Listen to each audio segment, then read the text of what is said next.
Intervenir sur les jeunes marginalisés ou en voie de marginalisation est la mission du pôle prévention spécialisé du Conseil général. La semaine dernière, une journée complète a été dédiée à cette action, une journée qui a rassemblé les 6 associations qui se partagent la Seine-et-Marne, dont 13 équipes à la rencontre directe auprès des jeunes. On a plusieurs outils. Alors on a la présence sociale. La présence sociale, c'est quoi? C'est on va à la rencontre des jeunes dans leur milieu, dans leur terrain, dans leur territoire. Et à ce moment-là, on se présente en tant qu'éducateur de prévention, qu'on est là pour les accompagner s'ils ont besoin. Parce qu'on fonctionne avec 3 grands principes quand même, qui est la libre adhésion, le non-mandat et l'anonymat. Donc tout ce qui est dit entre le jeune et nous reste entre nous. Et donc du coup, on va à la rencontre de ces jeunes. Et à ce moment-là, libre à eux de venir nous voir s'ils ont des difficultés diverses et variées. C'est l'accueil dans un local, quand il y a la possibilité d'en avoir un. Et c'est donc des actions collectives et en même temps un travail de groupe.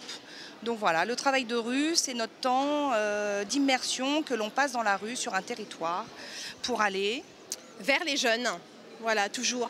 Et en général, ce sont des jeunes qu'on dit, entre guillemets, en risque de marginalisation. Mais on a aussi tout ce qui est accompagnement de projet avec des jeunes qui, bien souvent, vont bien. Les éducateurs visent les jeunes de 16 à 25 ans et interviennent pour des aides dans des domaines très nombreux, tels que l'emploi, la formation, le logement ou l'administratif. Depuis quelques années, tous les indicateurs constatent une réelle augmentation du nombre d'interventions. Le public est en augmentation. Il est en augmentation dans les missions locales, donc des jeunes en recherche d'insertion et d'emploi. Il est en augmentation dans les équipes de prévention spécialisées. C'est clair qu'il y a une forte augmentation. Il y a une forte augmentation de demandes en pédopsychiatrie. Ça, c'est clair. C'est clair qu'on a des jeunes dans un monde très turbulent, des jeunes en souffrance en plus grand nombre. Voilà, mais on dispose de plus de moyens sur le terrain, donc évidemment on rencontre un peu plus de public.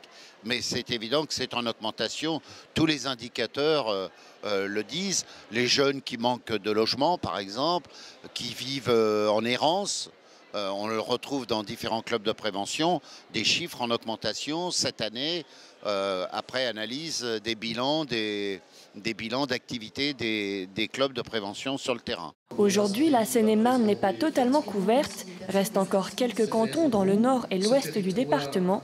Seul obstacle, les moyens financiers.